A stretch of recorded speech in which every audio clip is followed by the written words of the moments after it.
মানিকপুৰৰ গোবিন্দ ভৱন গীতা সত্ৰৰ গীতা জয়ন্তী মহোৎসৱ উদযাপনৰ পূৰ্ণাংগ সমিতি গঠন। আজি বঙাইগাঁও জিলাৰ মানিকপুৰত অৱস্থিত গোবিন্দ ভৱন গীতা সত্ৰত উদযাপন হ'বলগীয়া ১৩০ সংখ্যক সাৰ্বভৌম গীতা জয়ন্তী মহোৎসৱৰ উদযাপনৰ পূৰ্ণাংগ সমিতিখন গঠন কৰা হয়। সত্ৰৰ সত্ৰাধিকাৰ বিজুলী মিত্ৰ, ডেকা সত্ৰাধিকাৰ কপিল দাস আৰু পৰিচালনা সমিতিৰ স্থায়ী সভাপতি নৰহৰি ৰায়ৰ উপস্থিতিত আজিৰ সভাখন অনুষ্ঠিত হয়। আজিৰ সভাই ৩১ সংখ্যক সাৰ্বভৌম গীতা জয়ন্তী মহোৎসৱৰ কাৰ্যকৰী সভাপতি হিচাপে বালিৰাম দাসক আৰু সম্পাদক হিচাপে মানস ৰঞ্জনক নিৰ্বাচিত কৰে। নমস্কাৰ। আজি মানিকপুৰ গোবিন্দ ভৱন গীতা সত্ৰত ৩১ সংখ্যক গীতা জয়ন্তী সাৰ্বভৌম উৎসৱ উদযাপন কৰাৰ বাবে এখন উদযাপন সমিতি গঠন কৰা হ'ল, পূৰ্ণাংগ উদযাপন সমিতি গঠন কৰা হ'ল।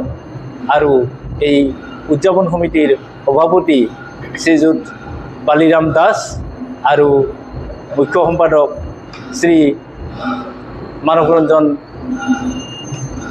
দাসক আজি ৰাইজে বাছনি কৰি দিয়ে।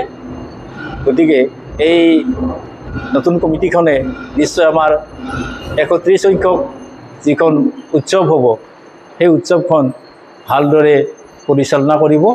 জগতগুৰু শ্ৰীমন্ত শংকৰদেৱ প্ৰৱৰ্তিত এক শৰণ নাম ধৰ্ম প্ৰচাৰ আৰু প্ৰসাৰৰ বাবে জীৱনজোৰা সাধনাত ব্ৰতী হোৱা বুলি ২০ শতিকাৰ অন্যতম শ্ৰেষ্ঠ বৈষ্ণৱ গুৰু তথা অসমৰ পঞ্চমগ্ৰামী মহাপুৰুষ হিচাপে ভক্তসকলৰ হৃদয়ত স্থান পোৱা ভাৰতবৰ্ষৰ স্বাধীনতা সংগ্ৰামী মৰ ভাগৱত গীতা আৰু শ্ৰী নামঘোষাৰ বিশ্লেষণাত্মক টীকা ভাষ্যকাৰ শ্ৰী শ্ৰী কৃষ্ণানন্দ দেৱৰ ১৩০ সংখ্যক গীতা জয়ন্তীৰ লগত সংগতি ৰাখি ৩১ সংখ্যক সাৰ্বভৌম গীতা জয়ন্তী মহোৎসৱটি পালনৰ বাবে আজি গোবিন্দ ভৱন গীতা সত্ৰৰ বাকৰিত এখন নতুন সমিতি গঠন কৰা হ'ল।